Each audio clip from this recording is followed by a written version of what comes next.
प्राचीन भारतीय धर्म ग्रंथ भागवत पुराण में वर्णित प्रहलाद और भगवान नरसिंह की कथा भारतीय संस्कृति में भक्ति और विश्वास का महान उदाहरण मानी जाती है। बहुत प्राचीन समय में एक शक्तिशाली असुर राजा था जिसका नाम हिरण्यकश्यप था। वो अत्यंत शक्तिशाली, महत्वाकांक्षी और अहंकारी था।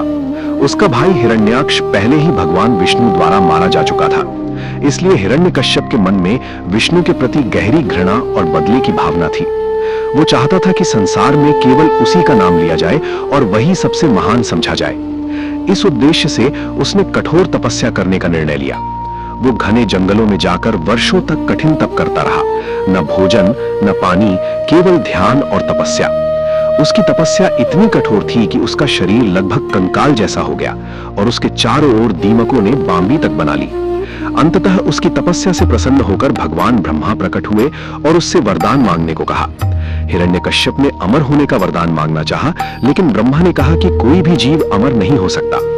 तब हिरण्यकश्यप ने बड़ी चतुराई से ऐसा वरदान मांगा कि वो न किसी मनुष्य से मरेगा और न किसी पशु से, न दिन में मरेगा और न रात में, न घर के अंदर और न बाहर, न धरती पर और न आकाश में, और न किसी अस्त्र या शस्त्र से उसकी मृत्यु होगी। ब्रह्मा ने उसकी तपस्या से प्रसन्न होकर तथास्तु कह दिया। इस वरदान के बाद हिरण्यकश्यप का अहंकार और भी बढ़ गया। उसने अपने राज्य में घोषणा कर दी कि अब कोई भी भगवान विष्णु का नाम नहीं लेगा। सभी लोग केवल उसकी ही पूजा करेंगे और उसे ही भगवान मानेंगे। जो उसकी बात नहीं मानते थे उन्हें कठोर दंड दिया जाता था। उसके भय से लोग चुप रहने लगे और राज्य में अत्याचार फैल गया। कुछ समय बाद हिरण्यकश्यप के घर एक पुत्र का जन्म हुआ जिसका नाम प्रहलाद रखा गया। आश्चर्य की बात यह थी कि प्रहलाद बचपन से ही भगवान विष्णु के महान भक्त थे। कहा जाता है कि जब प्रहलाद अपनी माता के गर्भ में थे तब एक महान ऋषि उन्हें भगवान की भक्ति का ज्ञान देते थे। इसलिए जन्म से ही उनके हृदय में भगवान के प्रति गहरी श्रद्धा थी। जैसे जैसे प्रहलाद बड़े हुए उनकी भक्ति और भी बढ़ती गई। वे हर समय नारायण नारायण का जाप करते रहते थे और अपने साथ पढ़ने वाले बच्चों को भी भगवान की भक्ति करने के लिए प्रेरित करते थे। जब ये बात हिरण्यकश्यप को पता चली तो वो बहुत क्रोधित हो गया। उसने प्रहलाद को अपने सामने बुलाया और पूछा कि उसे ये सब किसने सिखाया। प्रहलाद ने शांत भाव से उत्तर दिया कि ये ज्ञान उन्हें स्वयं भगवान की कृपा से मिला है और संसार में सबसे महान भगवान विष्णु ही है। अपने पुत्र के मुंह से ये बात सुनकर हिरण्यकश्यप क्रोध से कांप उठा। उसने सोचा कि उसका ही पुत्र उसके शत्रु की भक्ति कर रहा है, इसलिए उसने प्रहलाद को मारने का निर्णय लिया। उसने अपने सैनिकों को आदेश दिया कि प्रहलाद को समाप्त कर दिया जाए। सैनिकों ने कई बार प्रहलाद को मारने की कोशिश की। कभी उसे ऊंचे पहाड़ से गिरा दिया गया, कभी उसे जहरीले सांपों से भरे गड्ढे में डाल दिया गया, कभी हाथियों से कुचलवाने की कोशिश की गई और कभी उसे जहर दिया गया। लेकिन हर बार भगवान की कृपा से प्रहलाद सुरक्षित बच जाते थे। उनका विश्वास अडिग था और वे हर परिस्थिति में भगवान का नाम लेते रहते थे। जब हिरण्यकश्यप के सारे प्रयास विफल हो गए तब उसने अपनी बहन होलिका को बुलाया। होलिका को वरदान प्राप्त था कि आग उसे जला नहीं सकती। योजना ये बनी कि होलिका प्रहलाद को लेकर अग्नि में बैठ जाएगी जिससे प्रहलाद जल जाएगा। जब आग जलाई गई तो होलिका प्रहलाद को लेकर अग्नि में बैठ गई, लेकिन भगवान की कृपा से वरदान उल्टा पड़ गया। होलिका स्वयं जलकर भस्म हो गई और प्रहलाद सुरक्षित बाहर निकल आए। इस घटना की स्मृति में आज भारत में होली का त्योहार मनाया जाता है, जिसमें बुराई पर अच्छाई की जीत का उत्सव मनाया जाता है। अंततः एक दिन हिरण्यकश्यप ने क्रोध में प्रहलाद से पूछा कि तुम्हारा भगवान कहाँ रहता है। प्रहलाद ने शांत भाव से कहा कि भगवान हर जगह है। तब हिरण्यकश्यप ने महल के एक विशाल खंभे की ओर इशारा करते हुए पूछा कि क्या तुम्हारा भगवान इस खंभे में भी है। प्रहलाद ने दृढ़ विश्वास से कहा कि हाँ, भगवान यहाँ भी है। यह सुनकर हिरण्यकश्यप ने क्रोध में आकर उस खंभे को जोर से मारा। उसी क्षण खंभे से भयानक गर्जना सुनाई दी और वहां से आधे मनुष्य और आधे सिंह के रूप में भगवान नरसिंह प्रकट हुए। उनका रूप अत्यंत भयानक और तेजस्वी था। उन्होंने हिरण्यकश्यप को पकड़ लिया और संध्या समय, जो न दिन था न रात, महल की चौखट पर, जो न अंदर थी न बाहर, अपनी जांघों पर बैठाकर अपने नाखूनों से उसका वध कर दिया, जो किसी अस्त्र या शस्त्र की श्रेणी में नहीं आते थे। इस प्रकार ब्रह्मा के वरदान की सभी शर्तें भी पूरी हो गईं और दुष्ट हिरण्यकश्यप का अंत भी हो गया। इस कथा से हमें ये महान शिक्षा मिलती है कि सच्ची भक्ति और विश्वास में बहुत शक्ति होती है।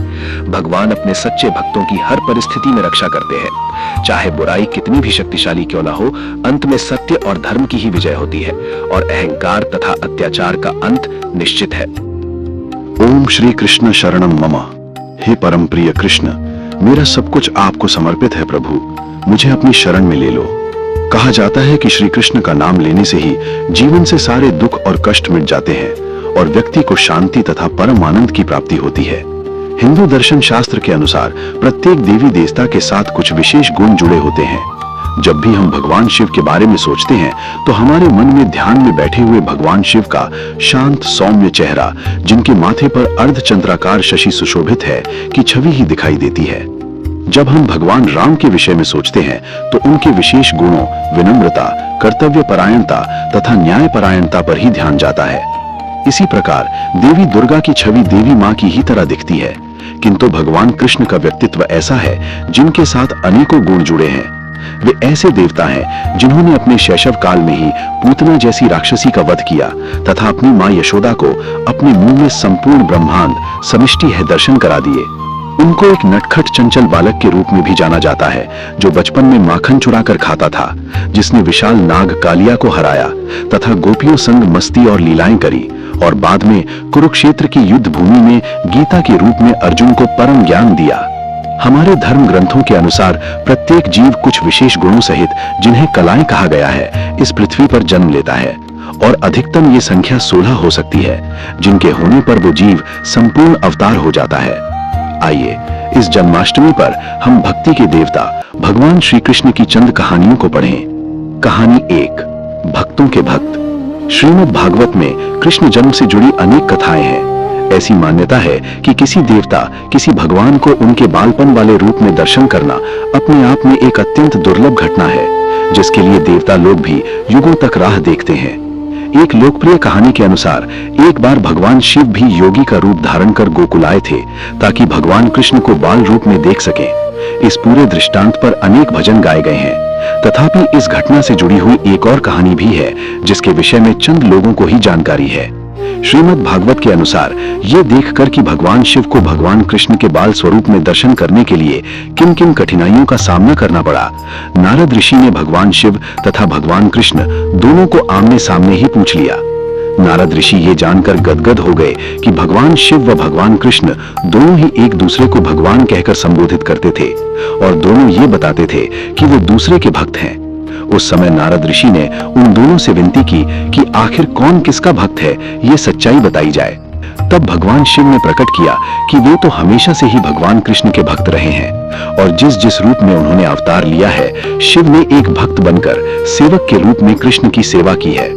भगवान शिव ने यह भी सूचना दी कि वे तो भगवान कृष्ण के सबसे बड़े भक्त हैं। ये सुनकर भगवान कृष्ण मुस्कुराए और तुरंत प्रत्युत्तर दिया कि चूंकि भगवान शिव उनके भक्त हैं, इसलिए वे स्वतः ही उनके यानी शिव के भक्त हो जाते हैं। ये वार्तालाप सुनकर नारद ऋषि की आंखों से आंसू बहने लगे और वो दोनों देवताओं के आगे नतमस्तक हो गए। ये उन अनेक उदाहरणों में से पहला अवसर था जब भगवान कृष्ण ने ये कहा है कि वे अपने भक्तों के सेवक हैं। ये उस लोकप्रिय मान्यता को भी उद्धृत करता है कि भले ही श्री कृष्ण समूचे ब्रह्मांड के लिए भगवान हो, परंतु वे सदैव अपने भक्तों की इच्छाओं का ही पालन करेंगे। जैसे भगवान शिव को देवों के देव माना जाता है, भगवान कृष्ण को भक्तों के भक्त के रूप में जाना जाता है। कहानी 2, गोपियां और भोजन का व्यर्थ होना। भगवान कृष्ण के प्रति गोपियों की भक्ति का उल्लेख किए बिना उनके विषय में कथा कहानियों का बखान करना कठिन होगा। कहा जाता है कि एक दिन सब गोपियों ने कृष्ण के लिए एक ठाटदार भोजन बनाने का निर्णय लिया। अपने घरों के नित्य प्रति कार्य पूरे करने के उपरांत उन्होंने लगातार कई घंटे मेहनत करके अपने प्रिय कृष्ण के लिए उत्तम भोजन तैयार किया। घंटों की मेहनत के बाद उन्होंने बनाए गए भोजन को सुशोभित बर्तनों में परोसा और कृष्ण के पिता नंद राय के घर चलकर गईं। जब उन्होंने उस घर में प्रवेश किया तो देखा कि सभी अतिथि खाने की मेज के चारों ओर और कृष्ण उनके बीच में बैठे थे और मां यशोदा उनके हाथ धुलवा रही थीं। जैसे ही अतिथियों ने गोपियों और उनके द्वारा लाए गए भोजन को देखा तो उन्हें ग्लानि महसूस होने लगी, क्योंकि उन्होंने तो अभी भोजन कर लिया था। सबने सोचा कि अपनी मेहनत को व्यर्थ होते देखकर गोपियों का तो दिल ही टूट जाएगा, किंतु गोपियों की दृष्टि तो केवल कृष्ण पर थी और वे उनकी ओर ही देखे जा रही थी। कुछ पलों के पश्चात उन्होंने अपने बर्तन नीचे रख दिए और कलात्मक रूप से अपने हाथ हिलाते हुए नृत्य करने लगी। नंद राय, मां यशोदा और अन्य सभी अतिथिगण ये देखकर चकित रह गए कि इतनी मेहनत से अपने बनाए गए भोजन को व्यर्थ होते देखकर भी वो इतनी मस्त कैसे हो सकती थी। एक मेहमान ने हिम्मत करके गोपियों से उनकी प्रसन्नता का कारण पूछ ही लिया। गोपियों ने अपने उल्लासपूर्ण नृत्य को रोका और हंसते हुए कहा कि वे तो ये सोच रही थीं कि इतनी मेहनत से बनाए गए भोजन को ग्रहण करने के उपरांत कृष्ण के चेहरे पर जो तृप्ति का भाव आएगा वो कितना दिव्य होगा। जब हम यहाँ पहुंची तो हमारी आंखों ने कृष्ण के चेहरे को देखा और हमें उनके चेहरे पर तृप्ति का वही भाव दिखाई दिया। इस बात का तो कोई महत्व ही नहीं कि उन्होंने किसके हाथ का बना भोजन खाया, क्योंकि उनका तो जीवन ही कृष्ण की तृप्ति के लिए है और उनके तृप्त चेहरे को देखना ही उनके जीवन की सबसे बड़ी खुशी थी। ऐसी अद्भुत कहानियां ही हैं जिनसे हम समझ सकते हैं कि वे देवता कितने तेजस्वी होंगे जो अपने भक्तों में भक्ति की ऐसी गहरी भावना भर दें, और कितनी महान वो गोपियां थीं जो अपने इष्ट के प्रति इतनी निष्ठा रखने में समर्थ थीं। कहानी 3, भगवान कृष्ण एक संपूर्ण गुरु।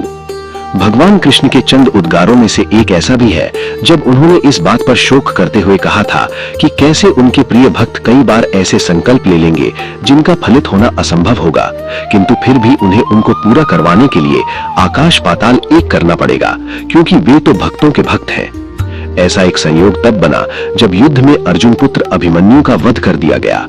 चक्रव्यूह के रूप में एक सामरिक चाल चलकर कौरवों के खेमे के सभी मुख्य योद्धाओं ने मिल अभिमन्यु का वध कर दिया था। इस कूट चाल की योजना 100 कौरवों की इकलौती बहन दुशाला के पति जयद्रथ द्वारा सुझाई गई थी। अभिमन्यु की मृत्यु के उपरांत अर्जुन ने अगले दिन का सूर्यास्त होने से पहले जयद्रथ का वध करने और ऐसा न कर पाने की स्थिति में स्वयं का आत्मदह करने की शपथ ले ली। उस रात कौरव बहुत खुश होकर जश्न मना रहे थे, क्योंकि उन्हें विश्वास हो चला था कि उन्होंने युद्ध जीत लिया है। वे सब मिलकर अगले दिन जयद्रथ को अपनी सेना के बीच में छिपाने की योजना बनाने लगे ताकि अर्जुन उन तक पहुंच ही ना सके, और ये भी कि यदि किसी प्रकार अर्जुन जयद्रथ को मारने में सफल भी हो जाते हैं तो उनके पास एक और सर्वश्रेष्ठ युक्ति थी। जयद्रथ के पिता एक संत पुरुष थे और उन्होंने अपने पुत्र को वरदान दिया था कि जो कोई भी जयद्रथ को मारेगा उसके स्वयं के हजारों टुकड़े होकर जमीन पर बिखर जाएंगे। इसलिए कौरव आश्वस्त थे कि इधर अथवा उधर दोनों दशाओं में अर्जुन की मृत्यु निश्चित थी। इस प्रकार अगले दिन भी महाभारत का घमासान जारी रहा, जिसमें अर्जुन अपने तथा जयद्रथ के बीच में दीवार की तरह खड़े किए गए सैनिकों को मारकर जयद्रथ तक पहुंचने के लिए भरसक प्रयत्न कर रहे थे। उस दिन उन्होंने हजारों सैनिकों को मौत के घाट उतार दिया, किंतु फिर भी जयद्रथ तक नहीं पहुंच पाए। जब संध्या की बेला निकट आ रही थी तब भगवान श्री कृष्ण ने, जो हमेशा सत्य के ही पक्षधर थे, अपने सुदर्शन चक्र का उपयोग कर सूर्य देव को कुछ देर के लिए छिपा दिया। उधर सूर्य को डूबते हुए देखकर कौरवों ने यह सोचा कि अब युद्ध विराम का समय हो गया है, क्योंकि सूर्यास्त हो चुका है। उत्सव मनाना आरंभ कर दिया। उस समय जयद्रथ भी अपने ठिकाने से बाहर निकल आया और प्रसन्न चित्त होकर अर्जुन के सामने खड़ा हो गया। उस समय भगवान श्री कृष्ण ने अपना सुदर्शन चक्र वापस ले लिया, जिससे सूर्य देव फिर से प्रकट हो गए। ये जानकर कि अभी सूर्यास्त नहीं हुआ था और उस दिन का युद्ध विराम नहीं हुआ था, जयद्रथ भयभीत होकर अपने शिविर की ओर वापस भागने लगा। अर्जुन उसी समय अपना धनुष बाण निकालकर जयद्रथ को मारने ही वाला था कि भगवान श्री कृष्ण ने उनका हाथ पकड़ लिया। उन्होंने अर्जुन को निर्देश दिया कि जयद्रथ का शीश इस प्रकार उड़ाओ कि वो कटकर उनके ही पिता की गोद में जाकर गिरे। अर्जुन ने निशाना लगाकर अपना तीर छोड़ दिया। उस तीर के वार से जयद्रथ का शीश धड़ से अलग हो गया। उस वार की शक्ति इतनी तीव्र थी कि उसका शीश उड़कर युद्ध भूमि से मीलों दूर जाकर ठीक उसके ही पिता वृद्धक्षेत्र की गोद में गिरा। वृद्धक्षेत्र ये देखकर विचलित हो गया और उस हड़बड़ी में उनकी प्रतिक्रिया के फलस्वरूप जयद्रथ का शीश जमीन पर गिर पड़ा। चूंकि जयद्रथ का शीश उसके पिता वृद्धक्षेत्र में ही भूमि पर गिराया था, उनके वरदान के अनुसार उन्हीं के शरीर के हजारों टुकड़े होकर बिखर गए। इस कहानी के अनुसार भगवान कृष्ण ने अर्जुन के गुरु की भूमिका निभाई। अर्जुन ने जिस लक्ष्य को लेकर शपथ ली थी वो कार्य लगभग असंभव ही था। इसमें समय सीमा तथा ज्ञान की बाधाएं, साथ ही साथ अर्जुन के शत्रु की रक्षा करने वाली एक शक्ति भी थी। किंतु भगवान कृष्ण ने एक गुरु के रूप में अर्जुन को उत्तम सलाह दी, जिसके परिणाम स्वरूप उन्होंने न केवल अर्जुन को निश्चित मृत्यु से बचाया, अपितु उनके द्वारा ली गई शपथ को भी पूर्ण करवाया। हमारे जीवन में भी ये गुरु का ज्ञान और आशीर्वाद ही होता है जो हमें उन सब असंभव प्रतीत होने वाली दुर्गम परिस्थितियों से पार पाने में सहायता करता है। सुख और दुख जीवन रूपी सिक्के के दो पहलू हैं जिनसे हम बच नहीं सकते, परंतु अपने गुरु अथवा अपने इष्ट जिसको हम मानते हैं कि कृपा से हम मार्ग में आने वाली रुकावटों से अधिक प्रभावित हुए बिना अपना जीवन अधिक संतुलित ढंग से जी सकते हैं। गर्भ संस्कार भारतीय सनातन संस्कृति की एक अत्यंत पवित्र और वैज्ञानिक परंपरा है।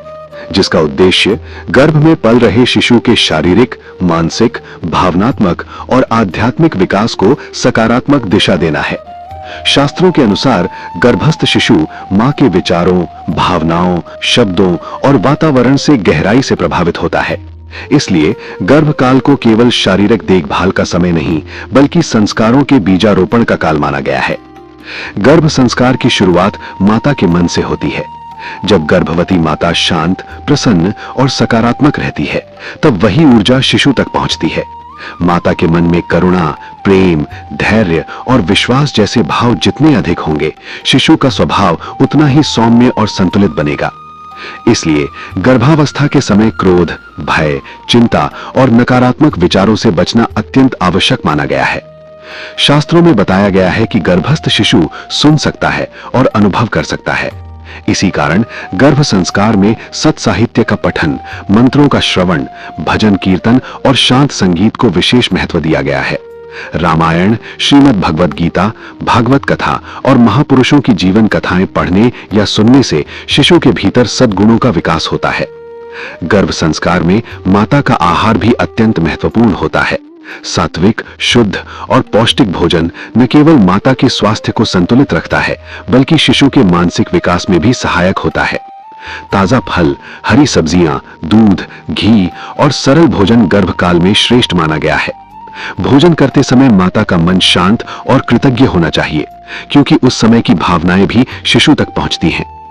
ध्यान और प्राणायाम गर्भ संस्कार का एक महत्वपूर्ण अंग है।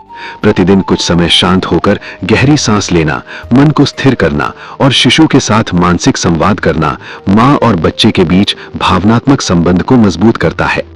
जब माता प्रेम से गर्भस्थ शिशु से बात करती है, उसे शुभकामनाएं देती है, तब शिशु में सुरक्षा और आत्मविश्वास की भावना विकसित होती है। गर्भ संस्कार ये भी सिखाता है कि पिता और परिवार की भूमिका भी अत्यंत महत्वपूर्ण है। घर का वातावरण प्रेमपूर्ण, शांत और सहयोगपूर्ण होना चाहिए। जब परिवार गर्भवती माता को सम्मान, स्नेह और सुरक्षा देता है, तब वही सकारात्मक ऊर्जा शिशु के व्यक्तित्व में संस्कार बनकर उतरती है। इस प्रकार गर्भ संस्कार केवल एक प्रक्रिया नहीं, बल्कि मां, शिशु और परिवार के बीच एक पवित्र भावनात्मक यात्रा है। ये यात्रा शिशु के उज्जवल भविष्य की नींव रखती है। सही विचार, सही आहार, सही वातावरण और आध्यात्मिक चेतना के माध्यम से गर्भ संस्कार एक श्रेष्ठ, संस्कारी और संतुलित व्यक्तित्व के निर्माण में सहायक बनता है। स्वामी विवेकानंद जी की कथा को गर्भ संस्कार के लिए उपयुक्त, शांत और सकारात्मक भाव के साथ। स्वामी विवेकानंद जी का बचपन का नाम नरेंद्र नाथ दत्त था। उनका जन्म 12 जनवरी 1863 को कोलकाता में एक संस्कारी और शिक्षित परिवार में हुआ। उनकी माता भुवनेश्वरी देवी अत्यंत धार्मिक, संयमी और आत्मबल से परिपूर्ण थीं। वे नरेंद्र को बचपन से ही सत्य, साहस, संयम और ईश्वर विश्वास की कहानियां सुनाती थीं। इन कथाओं ने नरेंद्र के मन में गहरी नैतिकता और आत्मविश्वास का निर्माण किया। गर्भ संस्कार की दृष्टि से यह दर्शाता है कि माता के विचार और शब्द शिशु के व्यक्तित्व की नींव रखते हैं। नरेंद्र बचपन से ही असाधारण बुद्धि और निर्भीक स्वभाव के थे। वे किसी भी बात को आंख मूंद कर स्वीकार नहीं करते थे। उनके मन में ईश्वर को जानने की तीव्र जिज्ञासा थी। वे अक्सर प्रश्न करते थे कि क्या भगवान है और क्या आपने भगवान को देखा है। ये जिज्ञासा केवल तर्क की नहीं, बल्कि सत्य को अनुभव करने की थी। गर्भ संस्कार में ऐसी कथा शिशु के भीतर जिज्ञासा, विवेक और स्पष्ट सोच के संस्कार विकसित करती है। नरेंद्र शिक्षा में अत्यंत प्रतिभाशाली थे। संगीत, दर्शन, साहित्य और वेदांत में उनकी गहरी रुचि थी। परंतु बाहरी ज्ञान के साथ साथ वे आंतरिक शांति और आत्मिक सत्य की खोज में भी लगे रहते थे। इसी खोज ने उन्हें श्री रामकृष्ण परमहंस तक पहुंचाया। जब नरेंद्र ने श्री रामकृष्ण परमहंस से पूछा कि क्या उन्होंने भगवान को देखा है, तो रामकृष्ण परमहंस ने शांत और दृढ़ स्वर में उत्तर दिया कि उन्होंने भगवान को उसी प्रकार देखा है जैसे वे नरेंद्र को देख रहे हैं। ये उत्तर नरेंद्र के हृदय को गहराई से स्पर्श कर गया। रामकृष्ण परमहंस के सानिध्य में नरेंद्र का जीवन पूर्णतः परिवर्तित हो गया। उन्होंने सीखा कि सच्चा धर्म केवल पूजा पाठ नहीं, बल्कि मानव सेवा है। नर सेवा ही नारायण सेवा है। ये भाव उनके जीवन का मूल बन गया। उन्होंने अपने अहंकार, भय और संदेह को त्याग कर सेवा, त्याग और करुणा का मार्ग अपनाया। गर्भ संस्कार में ये कथा शिशु के भीतर करुणा, विनम्रता और सेवा भाव के बीज बोती है। आगे चलकर नरेंद्रनाथ दत्त संन्यास लेकर स्वामी विवेकानंद बने। उन्होंने भारत ही नहीं पूरे विश्व को आत्मविश्वास, आत्मबल और आध्यात्मिक चेतना का संदेश दिया। उनका जीवन ये प्रमाण है कि शुद्ध विचार, दृढ़ संकल्प और सकारात्मक संस्कार किसी भी आत्मा को महान बना सकते हैं। गर्भ संस्कार के लिए स्वामी विवेकानंद जी की कथा गर्भस्थ शिशु में साहस, संतुलन, आत्मविश्वास और मानवता के उच्च संस्कार विकसित करने में सहायक होती है।